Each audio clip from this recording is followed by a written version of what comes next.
All right, thanks everyone. Let's get to the nitty-gritty here. I'd like to welcome up James Alburger. James has worked with sound for more than 50 years, starting at the age of 12 when he taught himself to edit music using a grease pencil, scissors, and Scotch tape. And that led to a career in recording studios, followed by 25 years with NBC in San Diego, where he received 11 Emmy Awards. The 6th edition of his book, The Art of Voice Acting, will be published in March next year. And he has also handled sound design and audio production for dozens of award-winning productions. And for the past 2 decades, James has provided voiceover coaching and audio production services through his voice acting academy, voiceacting.com, and his production company, Sigma Media. Ladies and gentlemen, James Alburger. Thank you, Robin. Thank you. Good morning. You're not awake yet, are you? Yeah, more coffee's in the back. Okay, before we get things rolling, I've got a question for you. I need to find out how many here are producers and directors, just by a show of hands, or aspiring producers and directors. Okay, good, a bunch of you, excellent. Okay, well, let's just start off by knowing that audio, in general, is considered a stepchild in the production process. I know it's a sad thing, but I've dealt with that for a long, long time, and audio is always the last thing anybody ever thinks of, next to the music composing, which comes a close second. It's always, you'll get the film done and say, oh, hey, we need to put music here, or we need to fix that. It just, that audio just sounds horrible, we need to fix it. And so, we'll fix it in post, and then it waits until the last minute, and it doesn't get budgeted, so there are problems. So one of the questions is, when you're planning a production, for those of you who are producers and directors, do you plan ahead for post-production, for audio post-production? Are you budgeting for that ahead of time? If you're not, you might want to start thinking about doing that, or at least having a contingency for that if or when it's needed. Now, in terms of post-production, ADR is just an aspect of that, which we'll get to in a minute. But how many of you are even familiar with what ADR is and what it can do as a benefit to your project? Okay, a few of you. So we'll reverse that. How many aren't really sure about what ADR is or what it can do? Okay, there are a bunch of hands that didn't go up, so I'm assuming you're either asleep or you're just not here yet. It's one of the two. One of the things is that ADR it's a unique aspect of post-production, but it can be a huge benefit to your project if it's done right and if it's planned for ahead of time. So basically, audio post-production, which is one of the things that I do, and I've been doing for a long, long time, it has to do with sound. It's anything and everything that has to do with audio to bring the final production to market, or to broadcast, or to a theater, or to whatever it is. But the audio post-production has to do with sound. It's everything that has to do with the sound. It could be cleaning up audio. I mean, if for those of you that have shot, and I'm assuming a lot of you have had experience on location or shooting a project, shooting a film or a video, you know some of the challenges that can happen on location. Airplanes fly overhead, sirens drive by, there's wind, there's traffic noise, all kinds of problems. Audio post-production can help alleviate those problems. And by the way, audio post-production is something that most video editors don't know a lot about. The video editors in the room, you guys are experts at dealing with picture. Picture's only half the project. Sound is the other half, and in many cases, sound can be more than 50% of the project. Anyhow, as post-production, we can also add sound effects, music, and music mixing with the dialogue is another part of audio post. Adding room tone or room reverb to create the realism of the environment is another thing that can be done in audio post. We mix all those parts together and come up with the believable reality of that moment in the film. And there are situations where, for example, I did a film last year where we shot on location. We shot way out in the backwoods of Ramona. And did you know that they have cow herds back there in Ramona. I didn't know that, but they got cows in Ramona. And they had tried to attack our set, actually, but it was interesting. Fortunately, they had people with horses there who ended up herding the cattle, and the cameraman really had his act together and turned around, shot the guys on the horses herding the cattle away from our set. So that actually ended up getting used in the film too. But when I was shooting part of the dialogue, I had 2 actors on body mics, and their dialogue came out incredibly clean. There was some wind blowing, but you couldn't hear the wind in the trees or anything. There were some sheep on the side. You'll see an example of that in just a second. But their dialogue was very, very clean, which was not real for that moment of the scene. So in audio post, I added in the sound effect of the wind blowing, added in the sound effect of the sheep baaing, and just to create the reality of the moment. And that's all done in audio post. Another thing that we do is we adjust the levels. If you aren't aware of it, broadcast has specific standards for the audio levels for broadcast.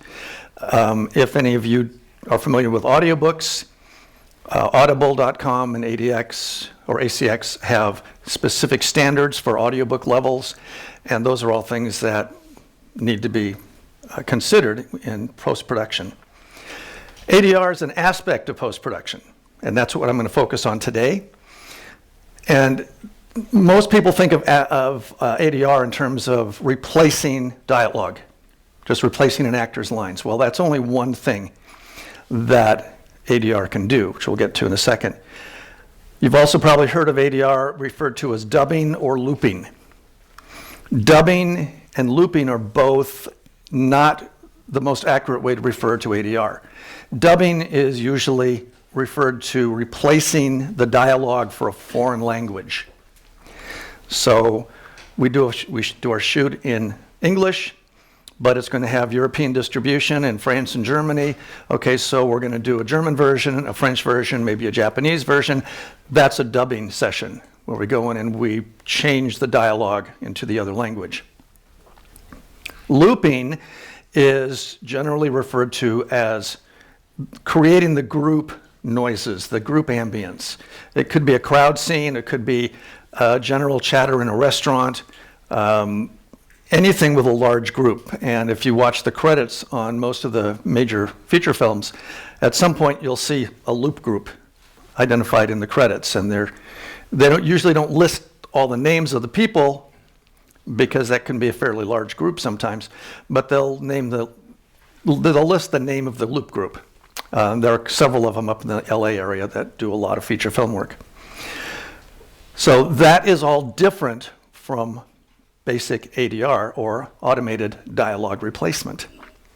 And with ADR, our primary objective is to get the sound to match as best as possible what was shot on location. Now when we're shooting on location, and I do location sound as well as post-production, when I'm shooting on location, my goal is to get the best sound I can get for my actors. And whether that's using body mics or the boom mic or however I need to get it, that's what I need to get. But I'm on location. I only have a limited amount of control. It's not like being in my studio. My studio is acoustically really nice. I get a really good quality sound out of my booth.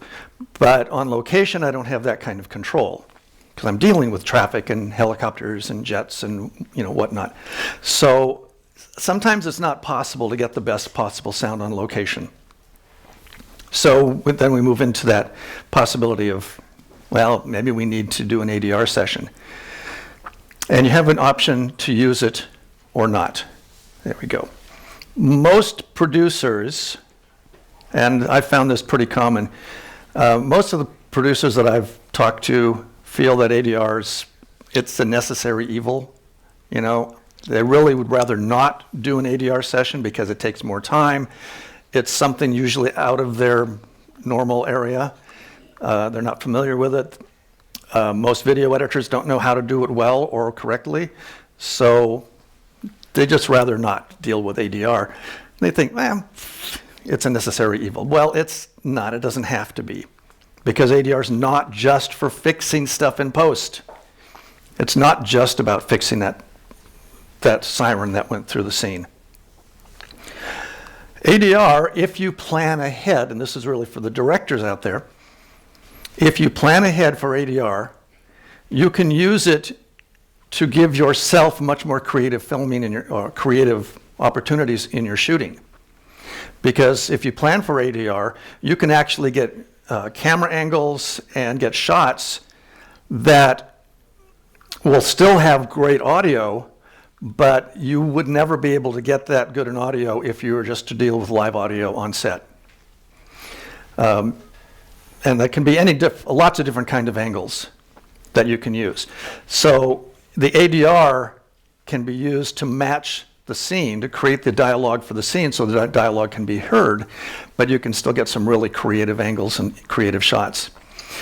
And also, in terms of those of you who are actors, ADR can give you a lot more creative freedom in your acting. And it's a well-known fact, there's a note here for Marlon Brando. It's well known that Marlon Brando would intentionally mumble his way through the scene. And the reason he did that is because he wanted to have more creative freedom in his performance. So he would go through the gestures and the action, but he'd mumble his lines, so his on-set dialogue really was unusable, and they'd have to bring him in for an ADR session. Well, with an ADR session, you're working to an edit of the scene in most cases. So he would be able to see what the whole context of the scene was and how the director was editing that scene together. That would give him a much better perspective on what he needed to do as an actor in terms of delivering the lines. And acting is not just speaking the words. There's a lot that goes on. For those of you who are actors in the room, you know that there's a lot going on behind the words. Inflection, attitude, energy, there's a lot of things. We'll talk a little bit about that later on. So if you don't plan for ADR, then it can get expensive because your budget's shot and all of a sudden now you've got to fix the sound. And you hadn't planned for it, so you're over budget. This happened with one of the projects that I worked on earlier this year. And you'll see some clips. I'm going to show my audio post reel here in just a second. And you'll see some clips where the original dialogue is horrible. A lot of it was shot with one shotgun mic across a room. So you've got a lot of room echo, a lot of acoustic problems in the dialogue. No sound effects. It was just horrible. And the director came up to me. This was actually at one of the San Diego filmmakers meetings.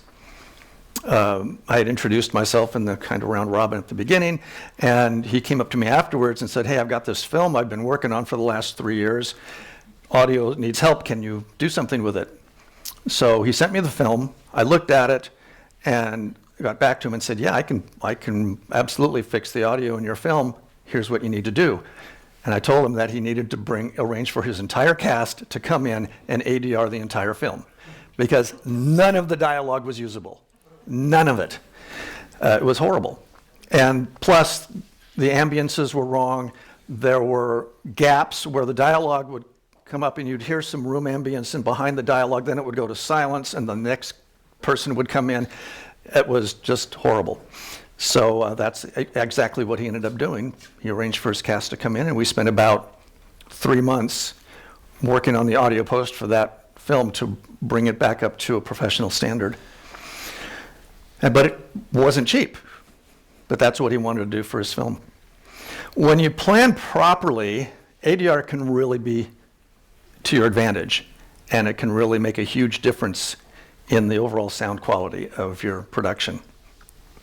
So I've talked a little bit about some of the things ADR can be used for, like fixing audio issues like traffic and wind and sirens and those sorts of things.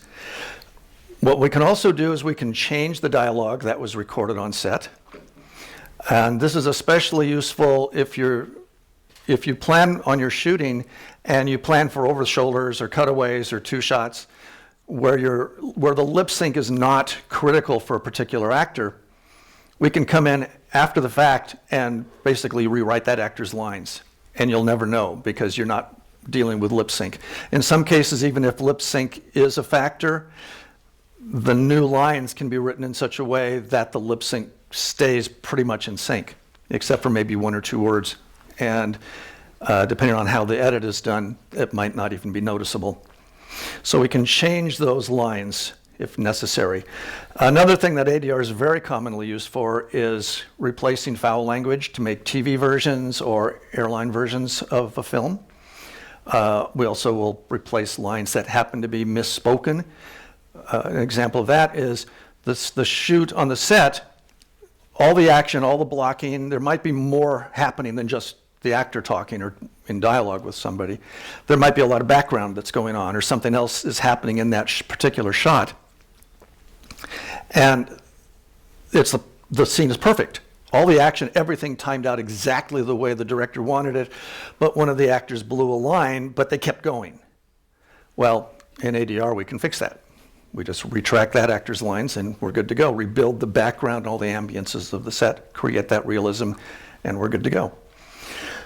We can also use ADR to adjust for timing. Again, this is usually done with the edit because the editor is going to adjust timing during the edit process. Well, that often can be creating gaps in the dialogue, which can result in awkwardness in inflection, because the inflection that they delivered with the timing that they did on set might not work if you try to separate out the words. So we can fix that in post with an ADR session. We can also correct technical issues.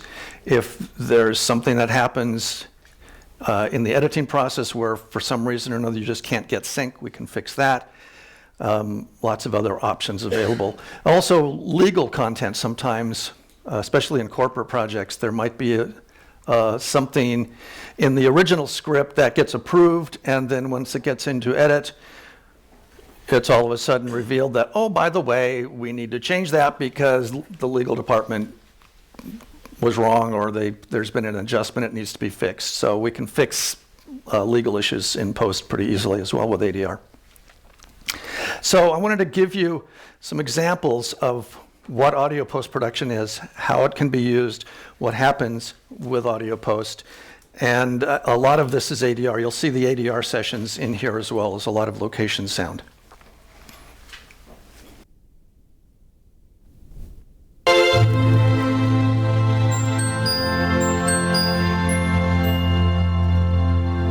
The power to produce the intended result. Remember, we talked about risks and outcomes.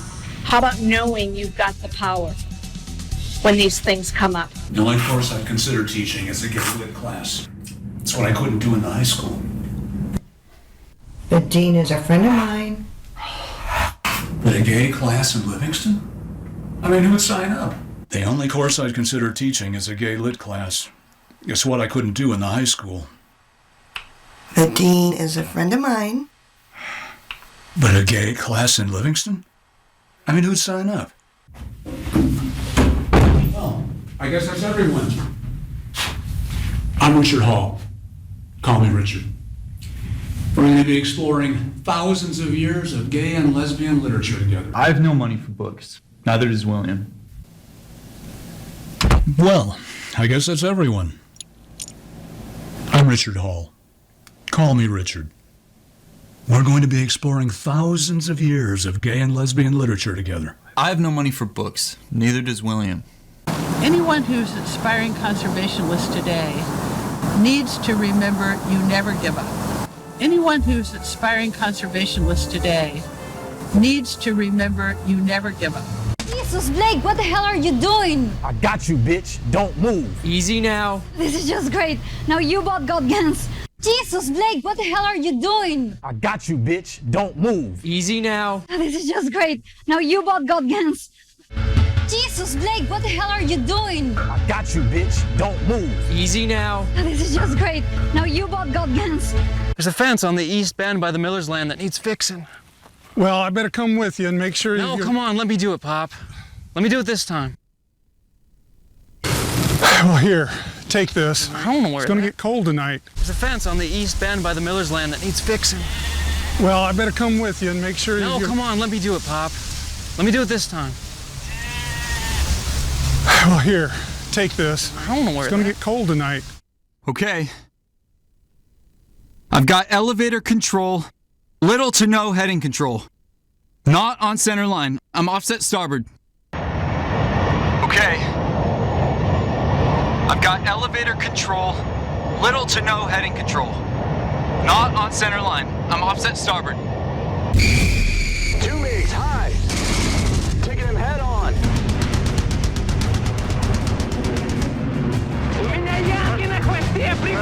Lead shooting out of range. I think I got the wingman.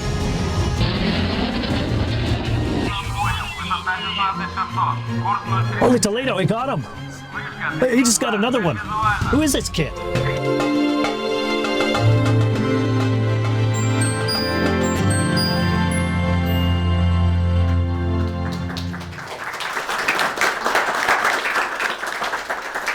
Thank you. So that gives you some ideas of how audio post and ADR can be put into effect and really improve the quality. Those two scenes with Richard Hall in the classroom, that what you heard in that first scene, that was the original dialogue. And that was the quality of the audio for the entire 18-minute film. It needed some serious help, and as you could hear, we were able to do that. So one of the questions that comes up is how often is ADR actually used in a production? And I don't know if you're aware of this, but at least 50% of the dialogue in most of the Hollywood major feature films is dialogue replaced. Sometimes the entire film is ADR'd. And one of the reasons they do that is to maintain consistency within a scene. Sometimes scenes are shot in a way where there might be one actor shot this week as doing his lines as part of a scene, and then next week the other actor is available and can come in. So dialogue scenes are not always shot real time. Sometimes it just depends on the scheduling. And if that's the situation, then the whole environment changes between the two shoots, and we might need to bring both those actors back in and do an ADR session on that particular scene to make it work after the edit. TV dramas, a lot of the TV shows usually have 5 to 10% of dialogue. Back in, when was this? Back in the day when Stu Siegel was doing the whole bunch of the telenovelas, and there were like 6 shows that were in production through Stu Siegel. I was freelancing at a recording studio here in town and doing some ADR sessions for a couple of those films. And one of the things about those, and I was just the engineer, and this was on an ISDN session being recorded in Los Angeles. So the director was in LA. They didn't have video, but they could hear what the actor was doing down here. I had a video playback down here, so I could play it back. The actor could respond to it. And one of the things that I noticed in those particular sessions was that a lot of times the actor would be standing in the booth in front of the microphone like this. He has a script here, and he'd look at the monitor, and he was just standing there, arms crossed. And I'd hear the performance from the set, and then I'd hear him do his ADR lines, and the energy was completely different. But I'm the engineer. I couldn't say anything at the time. I was not the director. And the director in LA, we'd do 4 or 5 takes of each line, and the director would say, okay, we got it, and then we'd move on to the next line. And I'm thinking, really? No, that's not very good. But that's what they did, and that's what they ended up putting on the air. One of the things about the TV shoots is that audio technology for location sound has improved so much over the last decade or so that with today's TV shoots, almost every actor is individually body mic'd. Boom mics are still used, but very often the mic from the boom is more for a reference or for editing than it is for actual sound that's going to be going into the show. It depends upon what the scene is and what the action is, but a lot of times it's the body mics are the primary microphone for the actors. And if you watch shows like NCIS or Criminal Minds or any of those dramatic action shows, you'll notice that the audio is incredibly consistent throughout the show. And that's largely because they're using their body mics, which are really clean and get a good pickup for the actors. And of course, they will do some ADR sessions as needed. One of the ADR sessions I did a while back was they had some actors on the beach doing a dialogue. And they were in conversation, but you could hear the surf and the ocean sounds overpowered the dialogue. So we had to do an ADR session, and then in post-production, the sound mixer brought the ocean back in as a general sound effect, and was able to balance it out with the dialogue so it sounded realistic and reasonable. Jim, Yes, sir. Could I ask a question? Sure. So you talked about there's a lot of body mics being used these days. Yes. Where and how many different great places to hide a mic are there? A lot. I want to hear the top 5. Okay, for hiding a body mic, because we're kind of getting off the ADR topic, but that's a really good question for those of you that are one-man bands. There are some tricks. In fact, if you go to YouTube and you just type in a YouTube search for how to hide a body mic, you'll come up with a bunch of videos that'll give you some ideas. If your actor has a necktie, put the transmitter at the small of their back, run the wire around under their clothing, bring it up under the shirt, come out below the tie, and you can bring the wire up above the tie and tuck it down so it comes, the mic is actually in the knot of the tie, poking out the bottom. Pointing down. That's one thing that's a lot of people who aren't familiar with microphones think that you've got to have the microphone pointing up. The majority of lavalier microphones are omnidirectional, meaning they pick up equally in all directions. The microphone doesn't care what direction it's pointing. It's going to sound the same. So you can have it pointing down in the knot of a mic. You can also use gaffer's tape if you need to. I use toupee tape around the microphone because it's easier to remove than gaffer's tape. But you can also take the mic and stick it just above the button in a shirt and stick it right inside here. So the tip of the mic is just barely peeking out. It's not visible, but it's right there. And so it's attached to the shirt, so you're not going to get any rustling. The tape is on both sides. That's another good place to put a body mic. Really depends upon what the wardrobe is that the actors are wearing. So this is another consideration. If you're shooting a film or a video and you actually have a wardrobe department that's going to be involved, connect up wardrobe and location sound. Get them together. Because once the sound mixer for the shoot knows what the wardrobe is, if he knows that in advance, he'll be able to plan ahead for where he's going to hide the mics and how that's all going to work out, where the transmitters are going to be, all that sort of thing. It'll just save some time and energy and a lot of headaches. Another spot for a body mic would be under the lapel collar. That's my new favorite. Yeah, this is a good one. Now, one of my personal favorites, which I really like, it does take more time to set it up, and it only works with certain actors, especially it works well with women and some men, but they have to have hair. It would not work for me.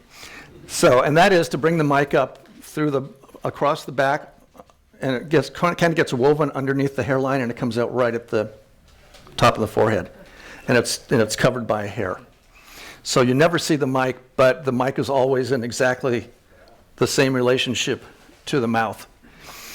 What if the actor's wearing a T-shirt and they don't have their hair? If they're wearing a T-shirt, well, there are ways of putting it under the T-shirt. There's nothing to clip a mic onto with a T-shirt. So what you have to do is develop something to clip the mic onto. So some kind of a harness. There are straps, elastic straps with Velcro that you can wrap around the chest and you can clip the mic onto one side and put the transmitter on the back of that, or have a second strap for the transmitter. In the film Runner that John wrote, and we're going to use an example of that in a little bit. But with Runner, one of the actors was dressed in a hospital gown. There's nothing to clip a mic onto in a hospital gown. So I ended up using a body strap on his chest for the microphone, and then I had another strap around his waist where I could clip the transmitter to that. So everything is underneath the gown, and you don't see it. There's another guy in the shot with a T-shirt, and I did something similar with him. With this guy, he wasn't doing a lot of movement, so I wasn't worried about a lot of body motion. And what I could do with that is I took a body mic and I just basically stuck it on the inside of his T-shirt. And he didn't have a lot of hair on his chest, so that worked out nicely. So I just took it was wrapped in the toupee tape, which, by the way, works brilliantly well. And so I was just able to attach it to the T-shirt and then just press that against his chest, and it stayed in place. No rustling, no body motion at all. So it worked really well. Yeah. You said a body strap or a body, you said a device? Harness. It's an elastic strap about 2 inches wide. It's elastic with Velcro on the ends, and you just bring it around the body, and it just tapes. It looks like an ace bandage, yeah. And you could actually use something like that. Basically, anything that you can clip the mic onto will work. One question, have you ever tried the top of the ear?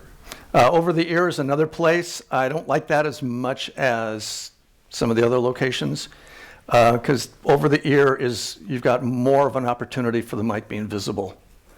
Unless if it's a female that has a lot of hair, then you could probably bury it back there and it's going to be hidden in shadow. I was just guessing, I thought that. Yeah, it's another good option though, yeah. Do you ever use button mics? Our tram had a few nice little button mics. I've used those occasionally, but most of the mics I don't have any tram mics in my kit at the moment, so I use other ways of those. The button mics are also called, what are they called? Bayonet mics. They've got little pins on the back of them, or vampire mics, that's what they're. And they, the pins stick into the clothing, so it keeps them from moving.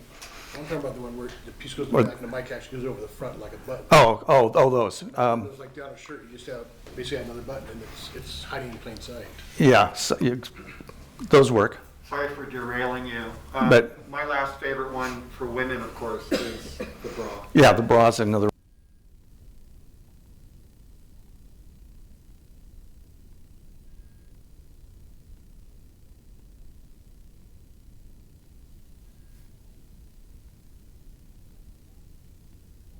A woman type of thing? You're going to put your hands on somebody, particularly if it's a male miking a woman. What's the protocol, or what are some do's and don'ts? You get to be good friends with the actors. I set it up for women. I set it up, and then I hand it to them, and then I manage the body pack. Yeah. And they place the mic. I tell them where to put it. I want you to put the mic here. It depends upon who the actor is. Some actors will just say, go for it, do what you need.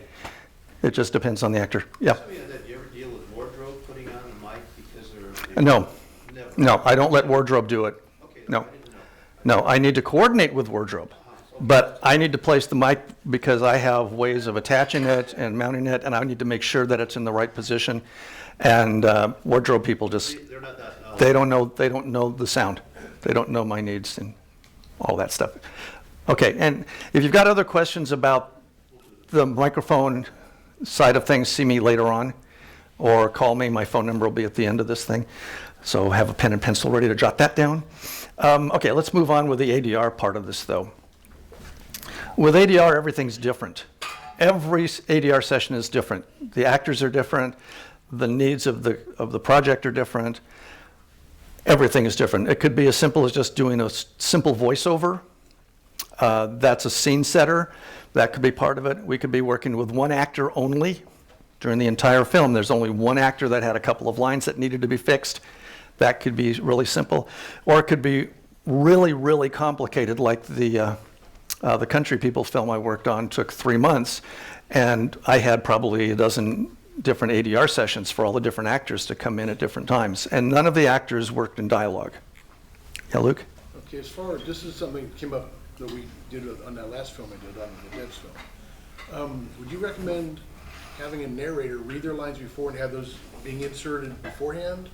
Or maybe have them watch the film afterward and read their lines as an ADR?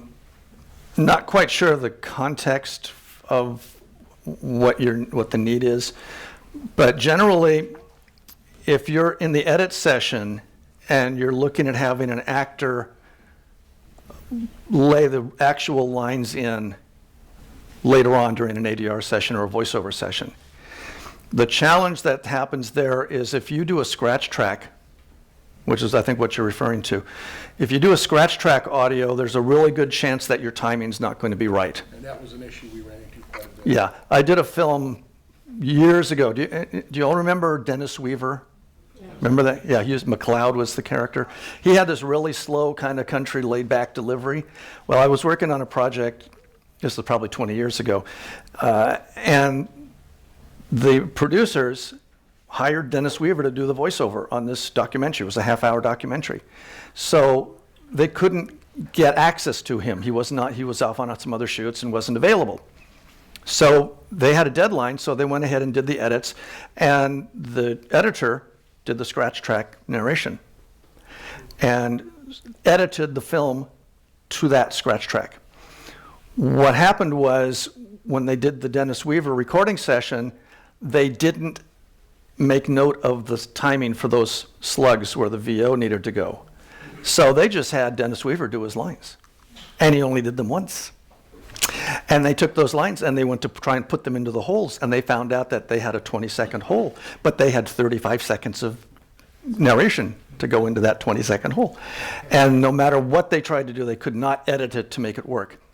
So that's when they came to me, and I was able to fix it for them.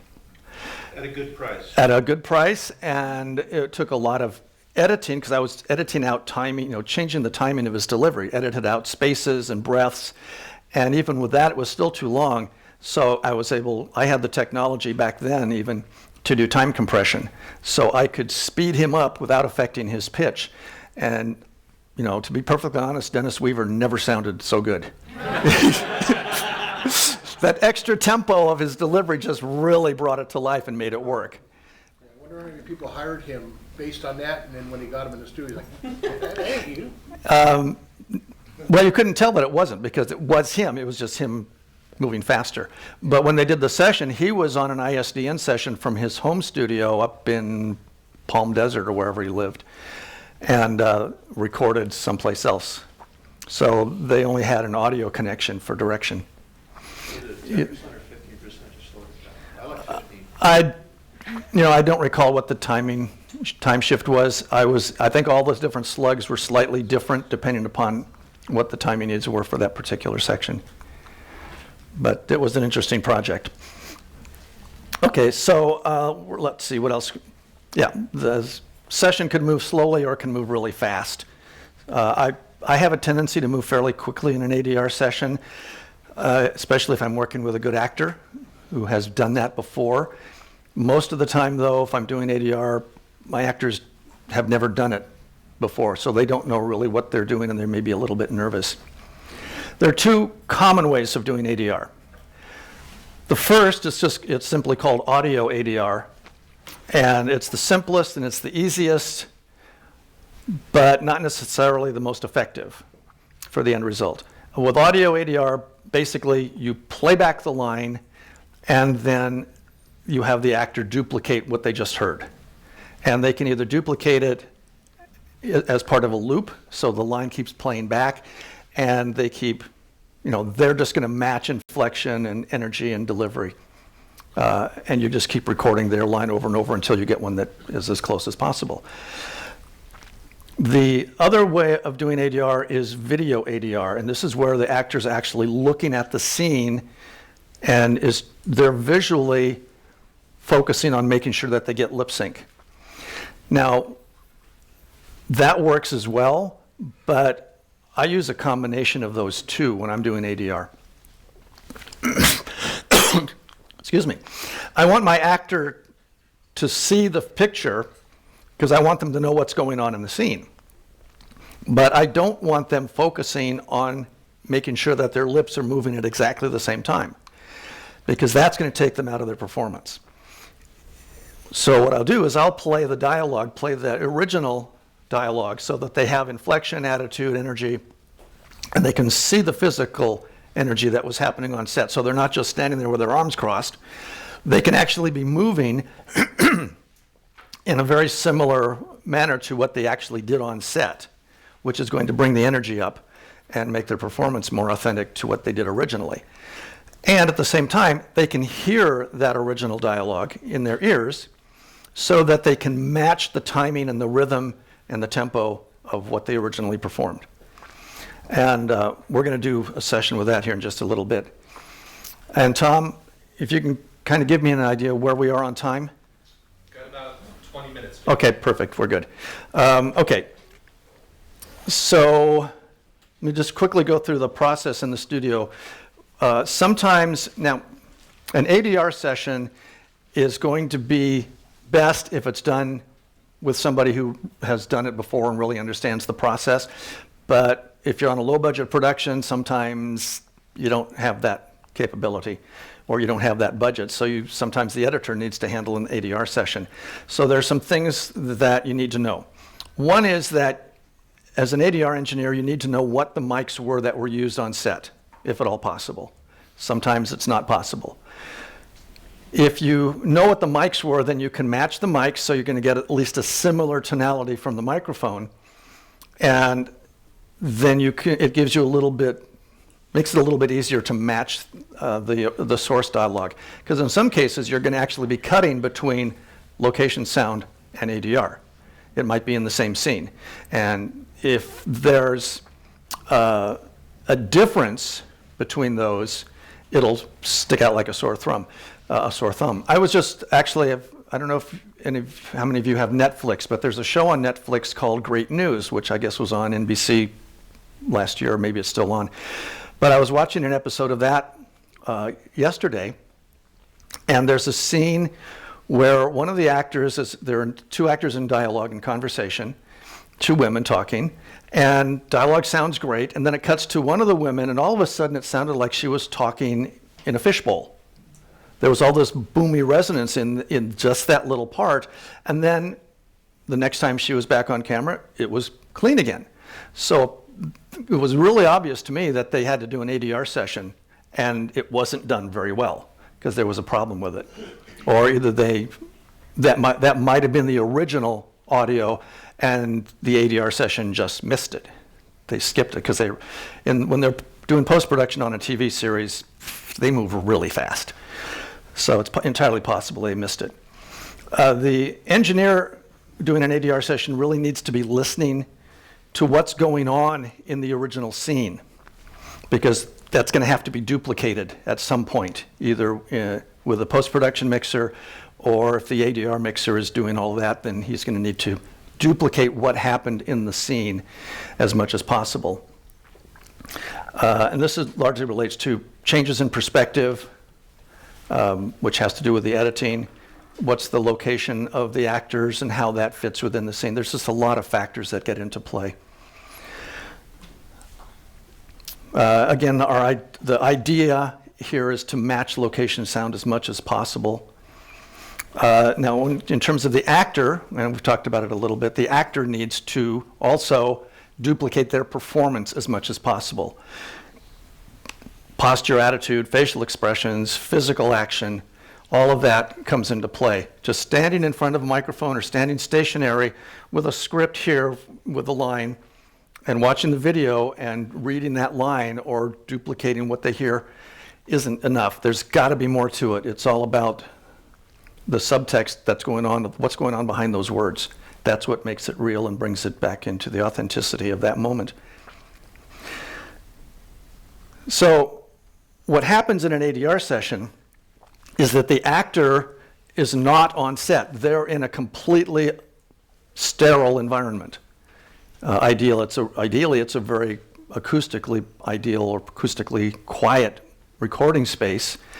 And they've got a microphone in front of them, they've got a script, and they've got usually a monitor or a screen, whatever the setup is. And that's totally foreign to most actors, because actors are used to working in large spaces, being able to move and all that, and so their tendency is to not move. So again, what we have to do is we have to somehow pump up the actor to get them to the energy that they need. So we'll pitch it up. I might say, instead of talking at this pitch, talk at this pitch. Bring your pitch up half a step, which is going to increase energy. Or I get my actors to move and be more physical and really duplicate what they did on set. Sometimes it's easier than other times. Some actors just are them. It's like they get a mic fright or something, and when they're in the booth. So we have to make them feel comfortable, and that's a lot of what I do. Is a lot of just making the actors be comfortable in the booth. In a Hollywood session, if you're talking about the feature film or even a TV recording, the ADR engineer is the engineer. They are not the director, and they need to do the engineering. They can consult with the director in some cases, but in most cases the engineer is the engineer. They just push the buttons and make sure the levels are good.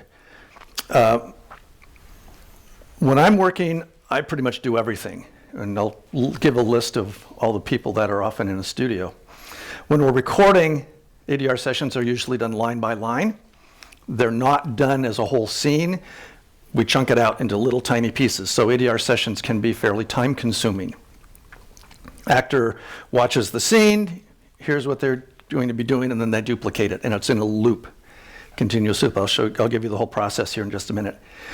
Okay, the people in the control room in Hollywood, you're going to have a supervisor, a sound supervisor, you might have a director, you might have an associate producer, an editor, there's going to be an ADR mixer, there could be an ADR recordist, an ADR editor. I was watching a movie the other night and looking at the ADR credits, and there was an ADR mixer, ADR recordist, ADR assistant, ADR editor. There were 4 people on the ADR session.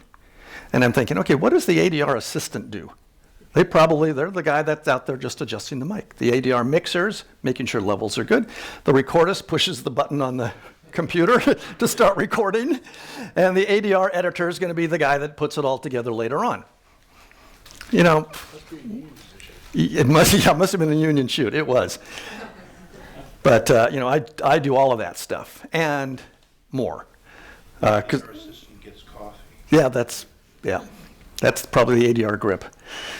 So, anyhow, I do all of that stuff because part of my background is I teach voice acting, and I wrote the book on voice acting.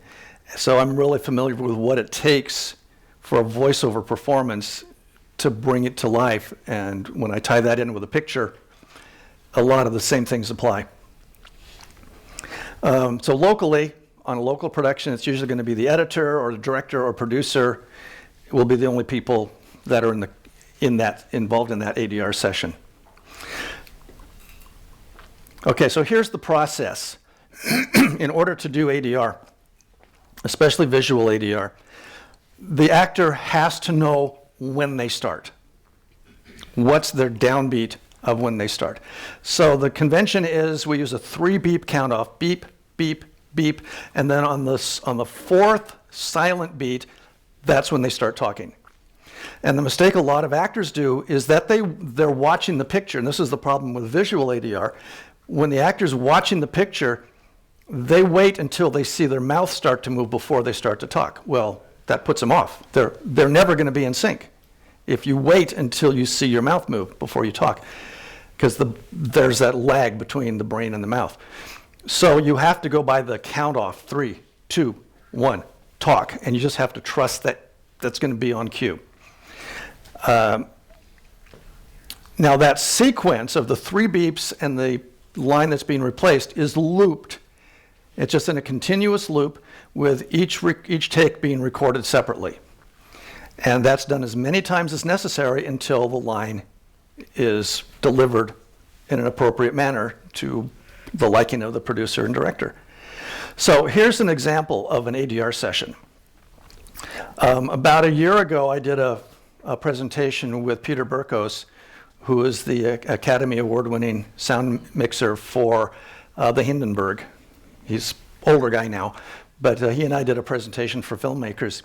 And part of that, we talked a little bit about ADR. And Peter had done some ADR sessions, and he worked with Orson Welles on a number of his films. And this particular scene I'm going to show you was ADR'd. So a couple of things as I play this for you. Watch the interaction between the characters. Keep in mind that each of these actors was recorded separately from everybody else. They were all the only person on mic at the given time. There's a lot of overlapping dialogue in this. So when the actual playback was done, the actors would hear whatever was shot on set. So they hear all the other actors talking, and they're just going to replace only their line. So they've got to get the timing right. But the beep counts are cued to their line, not anybody else. And so notice the consistency of the final recording in this also. Because right at the very end, one of the actors is being ushered out of the room, but notice that when he's 10 feet away, he still sounds just as good as he did when he's in his group shot. Okay, so this is it. We've broken the case. Rudy Lineker was blown up with 8 sticks of dynamite, and Sanchez stole 10. That leaves 2, and we found them both. You heard that, boy. We found the dynamite. That's impossible. Well, we found 2 sticks. Black That's Fox, the right number. Where did you find this? Right here in your love net. Where? Well, you had it stashed, of course. What are you trying to do? We're trying to strap you to the electric chair. We don't like it when innocent people are blown to jelly in our town. There's an old lady on Main Street last night picked up a shoe. The shoe had a foot in it. We're going to make you pay for that mess. They're trying to railroad me. Yeah. I don't know why. I never stole any dynamite. Soy inocente. Lo juro que soy You'll inocente. have to stop him yourself. Lo juro en Now la he can tumba talk de mi Hindu madre, for all the good it'll tumba de mi madre. He swears on his mother's grave that there has never been any dynamite in this apartment. Sure. Take him and book him. Let's go. You say you found this dynamite in the bathroom? Well, Pete found it. Show him the dynamite, Right here. Pete. Can't you do something to help me? Well, what are you scared of, partner? That stuff isn't nearly as easy to blow up as people seem to think. It doesn't go off quite that easy. You found the dynamite in this box? Dynamite? Okay. That's a great movie. Yeah, great movie, and that's a really complex scene if you really look at what's all the interactions that are going on in there. So finally, what you need if you're going to be doing ADR on your own, you need a really quiet, ideally acoustically dead environment, so you can get the quietest and the most accurate sound from the mic as possible. You need headphones for the talent. You cannot do ADR if you've got a speaker. Can't be done because the audio from the speaker is going to bleed into the mic, so you've got to keep the mic isolated for only the talent's recording. Your mixer needs separate outputs. You're going to be doing 2 separate feeds at least. You're going to be sending one feed of the mixer to your computer for recording, or to your whatever your recording system is, and another separate independent output is going to carry the original audio and your actor's microphone to their headphones. So 2 separate audio feeds, one going to the computer, one going to the headphones.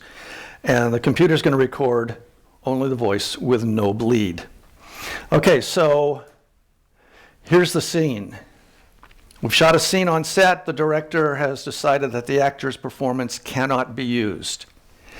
In this case, the actor had spoke with a rather thick foreign accent, and the director has decided, good action. The actor was fairly decent in performance, but I just can't understand the dialogue. Her accent is just too far off. So we're going to replace her lines.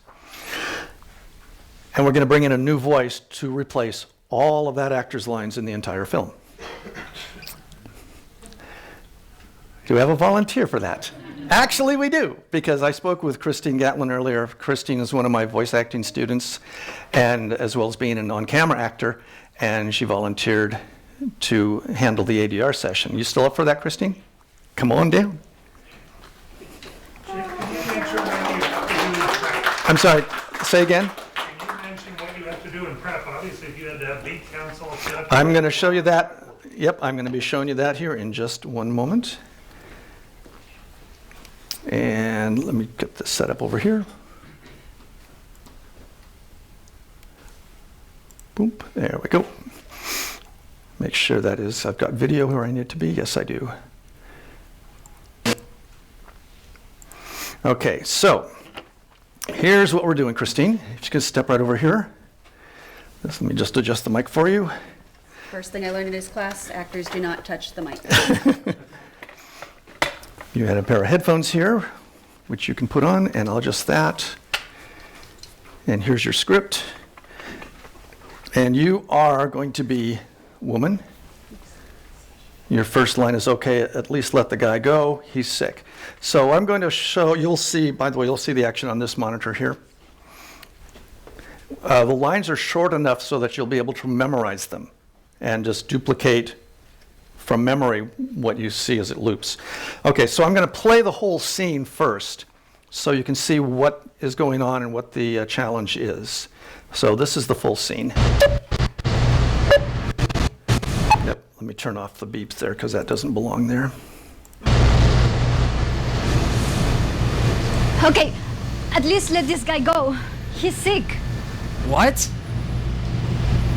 No. I'm not running away.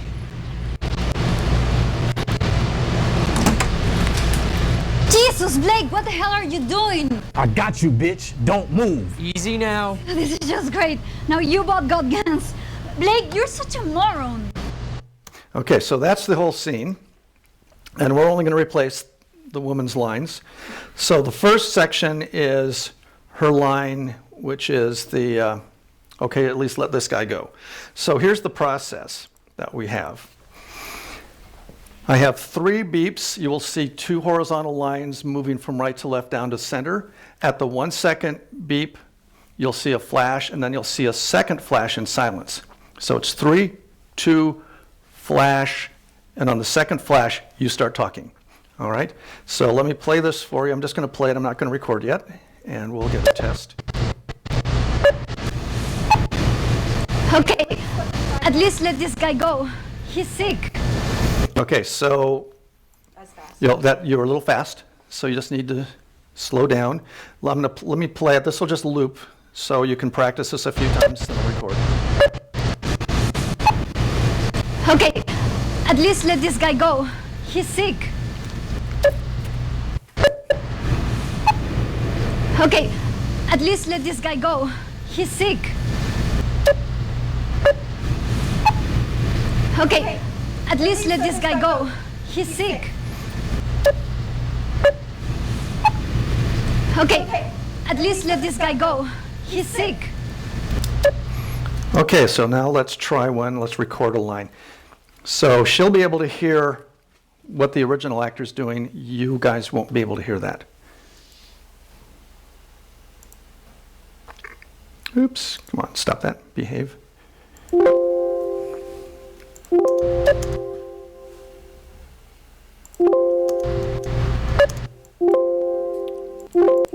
Okay, lovely. Now what's my computer deciding to do?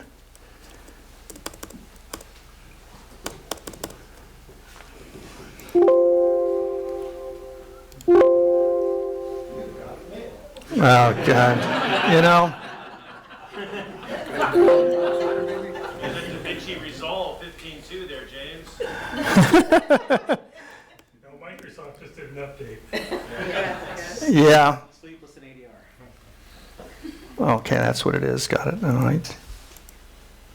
Let's try this now, see if it likes me better. Okay, so here we go. Here comes the line again. And this is going to loop several times, Christine. So just feel free. Every time you see that 3 count happen, just go for it. Here we go. Okay, at least let this guy go. He's sick. Okay, at least let this guy go. He's sick. One more. Okay, at least let this guy go. He's sick. Okay, so you're a little bit late on the beginning because you're waiting for lip flap. You're waiting for to see or hear what's going to happen. Trust that on that downbeat of that second flash, just start. Just trust everything's going to be there. Okay, so we're not going to keep any of those. Let's go back and here we go again.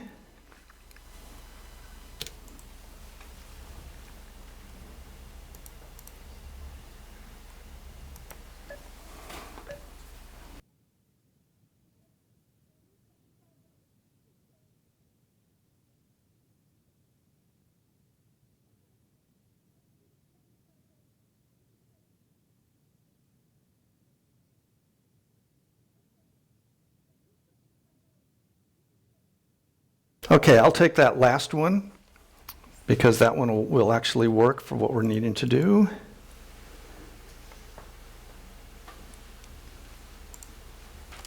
Let me see if it actually recorded. Did we actually record?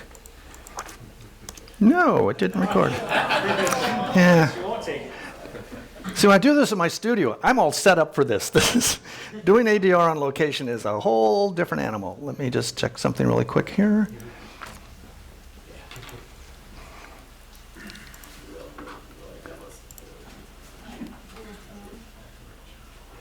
Okay, theoretically, everything should be set, but it's not liking it. Okay.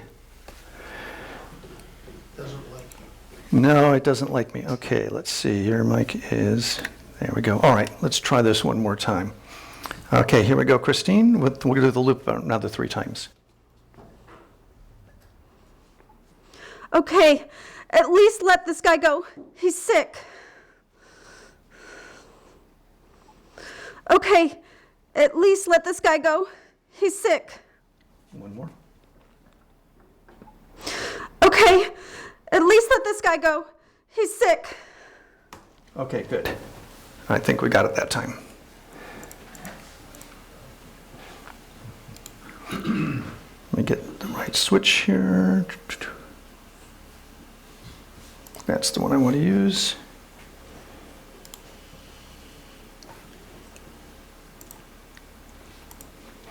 Okay, so this is Christine's take. Okay, at least let this guy go. He's sick. Okay, so here's how Christine's line fits within the whole scene. So I'm going to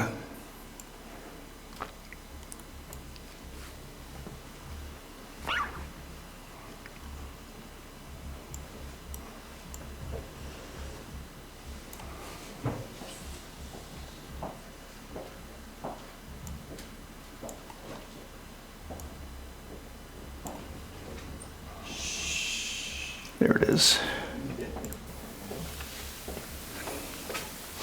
Okay, at least let this guy go. He's sick.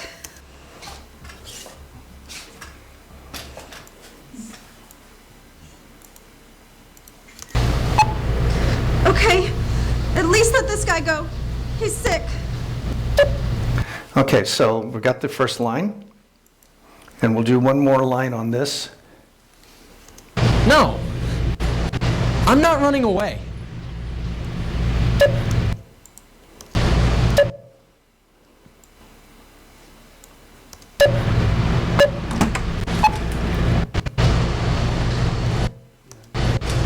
I got you, bitch. Don't move. Easy now.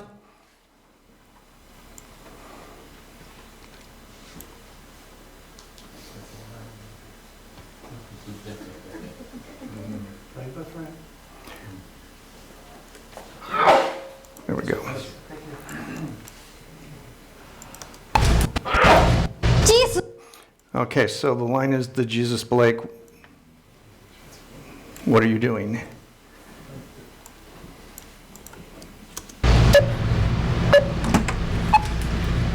Jesus, Blake, what the hell are you doing? With an accent. Okay, so let's record that line. And here we go.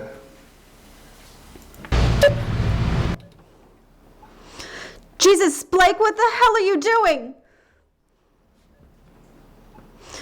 Jesus, Blake, what the hell are you doing? Okay, put some action into it. Jesus, Blake, what the hell are you doing? One more. Jesus, Blake, what the hell are you doing? Okay, good. All right, nice. Okay, so now we're just going to work with only those two scenes. Let me turn off the original Gina. Doo-doo-doo. There she is. Okay, so we'll mute her. Okay, so now this is the scene with the replaced dialogue. Make sure I've got everything where I need it. Yes, okay, this should be the scene with the replaced dialogue for those first couple of lines. Let me turn off the beeps.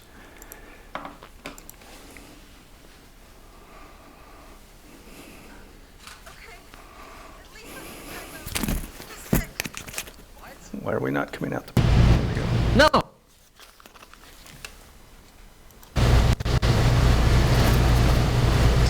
Okay, at least let this guy go. He's sick. What? No. I'm not running away.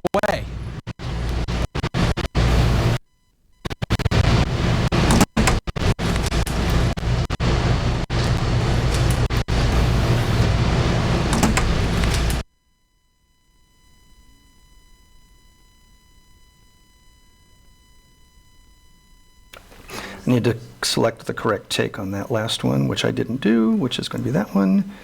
All right.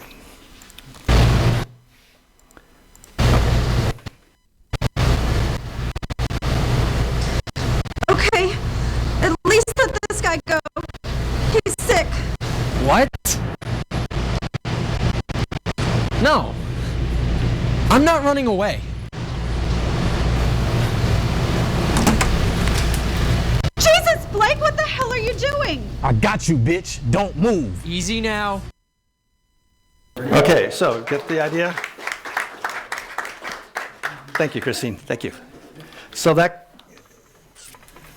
that's just a small example of what can be done to completely change the energy of a scene by using some ADR. Yeah, Luke, you had a question? So is this specific software for doing this, or are you just using an edit software and you're just putting yeah, I use Vegas Video as my primary audio and video production tool for a variety of reasons that we can talk about later if anybody's interested. But Vegas has the ability to create a loop for a section. So that's one of the nice things about it. those markers? Is that something? That's something that I built as a countdown. There are lots of different kind of countdowns.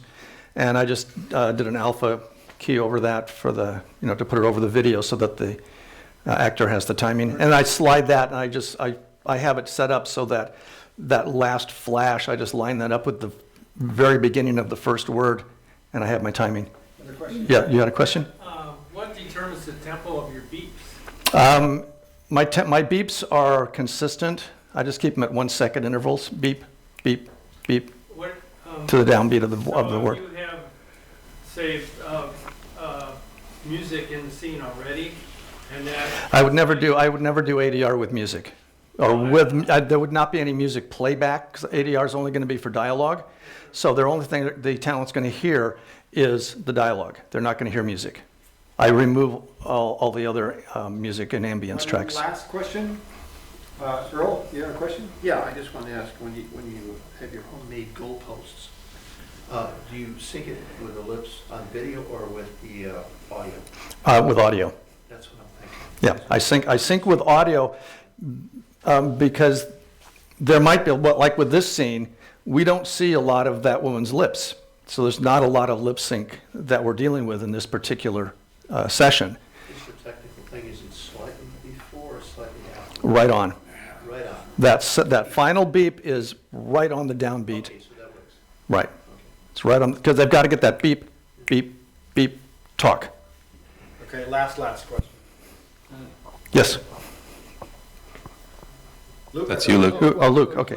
Oh, you're on, Luke. Does it happen very often, if at all, where, okay, they've got actor, whoever, and that person's perfect, but their voice just isn't fitting, so they bring in another voice actor to change that voice for that person throughout the show? It does happen, and actually for this film that was discussed. But they decided to actually go with this particular actor in the final film. But yeah, that does happen, especially with singing. If any of you, how many of you have seen The Greatest Showman? Okay, and remember the opera singer. It's a different woman singing the song. Oh, West Side Story. It's West Side Story. West Side Story, yeah. Yeah. If you have further questions, let's save those for afterwards. James is going to be around. I will Big be hand here. I'll for be here James. for a while. So Round of applause, please. thank you all. All right.